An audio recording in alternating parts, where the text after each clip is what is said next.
Hello students, आज हम grammar का चैप्टर, हिंदी व्याकरण का चैप्टर विशेषण करेंगे। विशेषण को हम इंग्लिश में एडजेक्टिव कहते हैं। अब आप ये 2-3 एग्जाम्पल देखिए। खूंखार शेर दहाड़ रहा है, यह विद्यालय मेरा है, मैं 1 लीटर दूध पीता हूँ।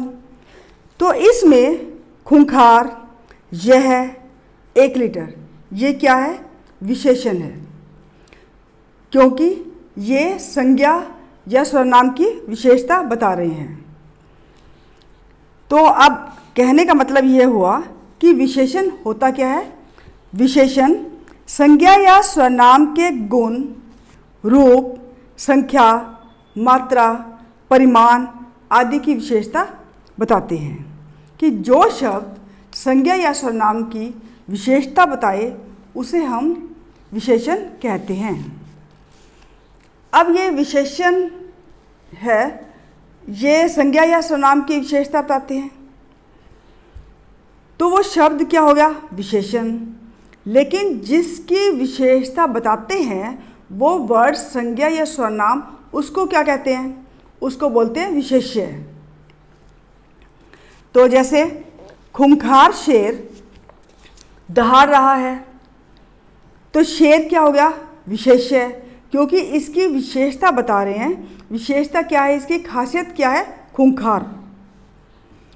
तो अब आपको समझ आ गया कि विशेषण और विशेष्य क्या होता है।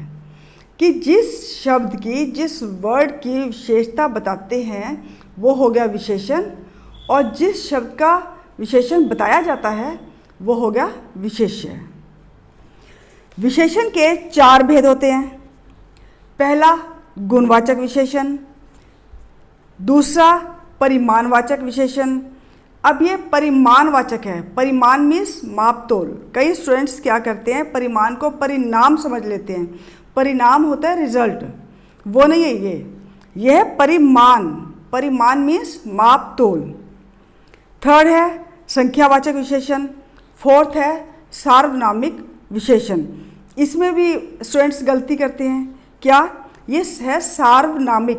स्टूडेंट्स क्या करते हैं कि सर्वनामिक बोलना सही चाहिए, क्योंकि अगर आप सही नहीं बोलोगे तो आप लिखोगे भी गलत। तो सार्वनामिक बोलोगे तो सार्वनामिक लिखोगे, सर्वनामिक बोलोगे तो फिर सर्वनामिक ही लिखोगे। इसलिए शुद्ध बोलो, शुद्ध लिखो। फर्स्ट हमारा है गुणवाचक विशेषण। ये गुणवाचक नाम से ही मालूम है कि गुण। अब गुण के अंदर आकार, प्रकार, गुण, दोष, रंग, रूप, स्वभाव, ये सभी जो चीज़ें हैं वो गुण के अंदर ही आती है। तो इसकी डेफिनेशन क्या हुई? परिभाषा: जो विशेषण शब्द किसी संज्ञा या सर्वनाम के आकार, प्रकार, गुण, दोष, रूप, रंग, स्वभाव, कुछ भी हो सकता है ये, आदि का बोध कराते हैं, वे गुणवाचक विशेषण कहलाते हैं। अब आकार, प्रकार के अंदर क्या है? हल्का, भारी, लंबा, छोटा, ऊंचा, तिकोना, कुछ भी हो सकता है आकार। गुण जैसे चंचल, समझदार, सच्चा, पवित्र, अच्छा, बुरा, जो भी है। बुरा वैसे दोष के अंदर आ जाता है, बुरा, पापी। रंग रूप में गोरा, काला, नीला, पीला, जो भी है, ये सभी जो बातें हैं ये गुण के अंदर ही आती है। तो जो विशेषण शब्द किसी संज्ञा या सर्वनाम के आकार, प्रकार, गुण, दोष, स्वभाव, रंग, रूप आदि का बोध कराते हैं उसे गुणवाचक विशेषण कहते हैं। हमारा सेकंड इसका पार्ट है, भेद है विशेषण का, परिमाणवाचक विशेषण।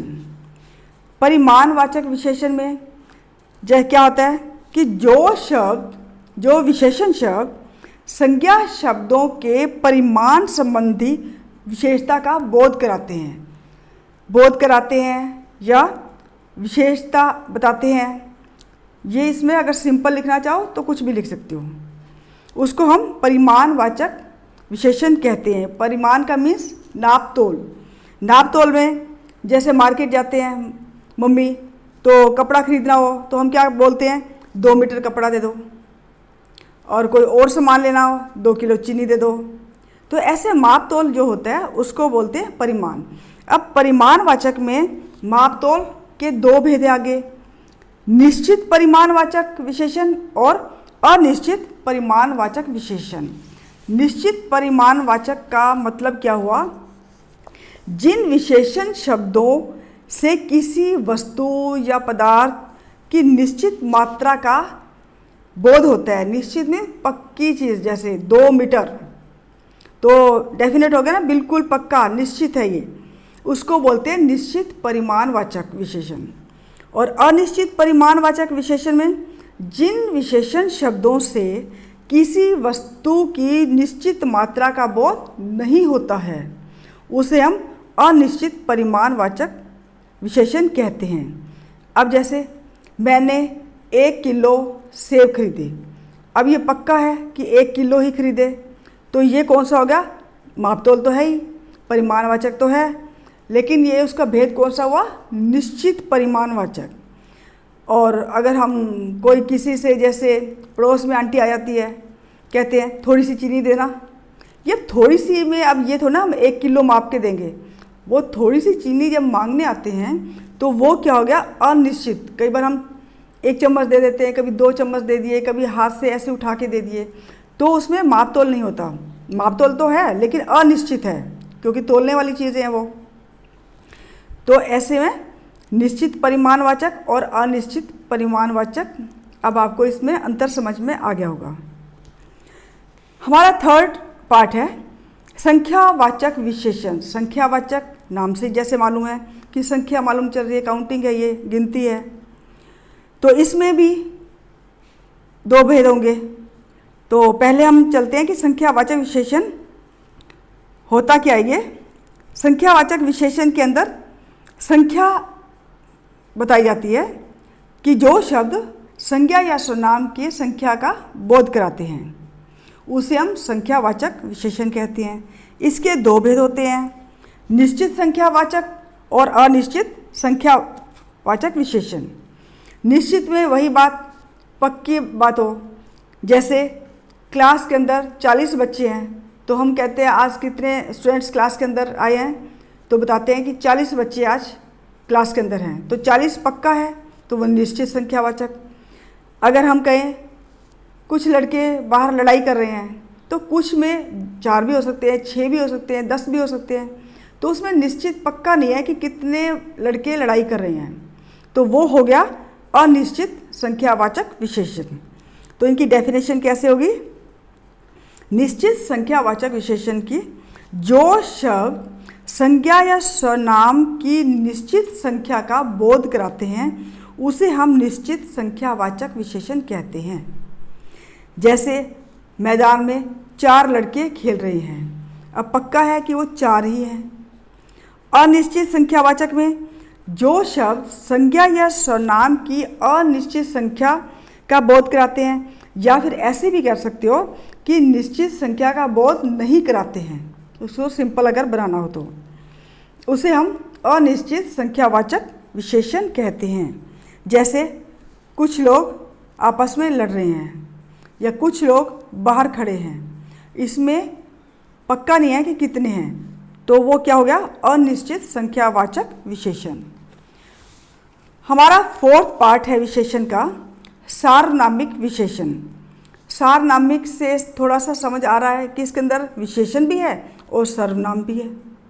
अब सर्वनाम भी है और विशेषण भी, क्या मतलब हुआ कि संज्ञा से पहले अगर कोई सर्वनाम आ जाए वो उसकी एक विशेषता हो, इसको हम वैसे संकेतवाचक विशेषण भी कहते हैं कि संकेत होता है। अब कैसे, मेरा भाई विजयी हुआ, अब भाई क्या है, संज्ञा, संज्ञा से पहले क्या आ गया, मेरा, ये क्या हो गया, सर्वनाम। तो ऐसे जो शब्द होते हैं उसको बोलते हैं सार्वनामिक विशेषण। कि संज्ञा या सर्वनाम शब्दों की ओर संकेत करने वाले विशेषणों को हम सार्वनामिक विशेषण कहते हैं। कि यह फल मीठा है, अब एक हो फल मीठा है तो फल तो संज्ञा है, और आगे हमने लगा दिया यह, संकेत भी हो गया कि यह फल मीठा है, वह नहीं। ऐसे यह वह जो ये है, ये संकेत भी हो गया, ये एक विशेषता भी होगी, तो उसको बोलते हैं सार्वनामिक विशेषण। तो इसके 4 भेद थे, मुझे आशा है आपको समझ में आए हैं। और इस लेसन के अंदर एक है परविशेषण। प्रविशेषण बोलते हैं, प के नीचे र, जैसे प्रश्न लिखते हैं। तो ये क्या होता है? विशेषण आपको समझ आ गया, लेकिन ये प्रविशेषण क्या होता है? विशेषण शब्दों की भी अगर कोई विशेषता बताने वाला शब्द हो, कि विशेषण शब्दों की विशेषता शब्द बताने वाले शब्दों को हम प्रविशेषण कहते हैं। कैसे? जैसे 10वीं कक्षा का अच्छा परिणाम निकला। अब अच्छा तो एक विशेषता हो गई, अब विशेषण के आगे हमने लगा दिया बहुत। अगर हम ऐसे कहें 10वीं कक्षा का बहुत अच्छा परिणाम निकला, तो अच्छा तो विशेषण हो गया, वो अच्छे के साथ भी उस विशेषण का भी विशेषण, तो बहुत जो लगा देते हैं उसको बोलते हैं प्रविशेषण। जैसे मुझे अधिक भूख लगी है, मुझे बहुत अधिक भूख लगी है, अब ये बहुत क्या हो गया? प्रविशेषण हो गया। अब विशेषणों की एक अवस्थाएं भी होती है। इंग्लिश में आपने फॉर्म्स पढ़ी होगी, गो एंड गोन, और ऐसे एक डिग्री भी होती है जिसमें जैसे beautiful, more beautiful, most beautiful. तो इसमें जैसे ब्यूटीफुल हो तो उसके अंदर तो अकेला एक के साथ ही यूज़ होता ही है। अगर मोर ब्यूटीफुल हो तो 2 के साथ कंपैरिजन होता है। अगर मोस्ट ब्यूटीफुल हो तो 2 से ज़्यादा, 40 भी हो 50 भी हो, बल्कि 2 से ज़्यादा होता है। तो ऐसे ही हिंदी में होता है। उसको क्या बोलते हैं? मूलावस्था, उत्तरावस्था, उत्तमावस्था।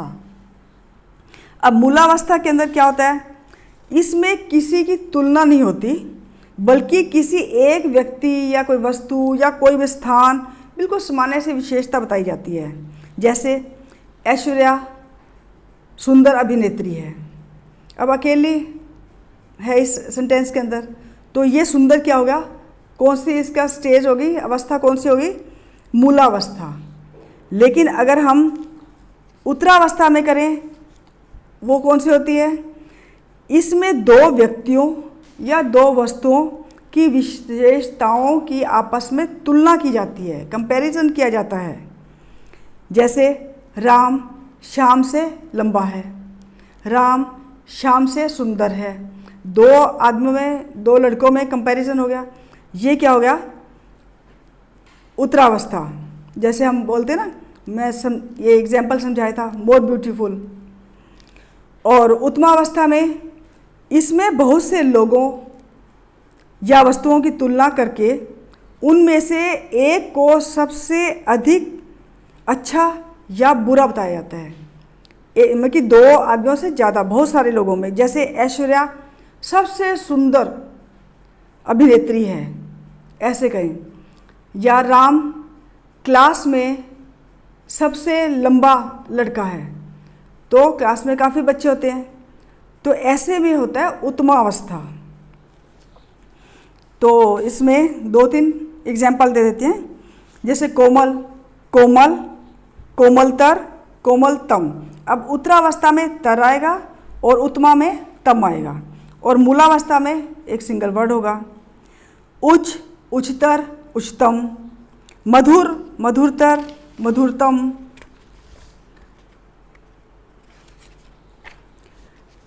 निम्न, निम्नतर, निम्नतम। प्रिय, प्रियतर, प्रियतम। महान, महानतर, इसमें महानतर नहीं आएगा, इसमें होगा महतर, महत्तम। सरल, सरलतर, सरलतम। तो मुझे आशा है कि आपको ये लेसन समझ में आ रहा है। और कई बार हम संज्ञा से विशेषण भी बनाते हैं, जैसे चर्चा हो, संज्ञा है, इसका विशेषण बनाना हो चर्चित, पत्थर पथरीला, पुराण पौराणिक, नियम नियमित, तीन तीसरा। अगर हम कहीं आपका बनाना चाहें तो इसका विशेषण क्या बनाएंगे, आपसी या आपसा, आप जैसा भी हो सकता है, वह, वैसा, मैं, मेरा, तू, तेरा, कौन, कैसा, पिता, पैतृक, कांटा, कंटीला,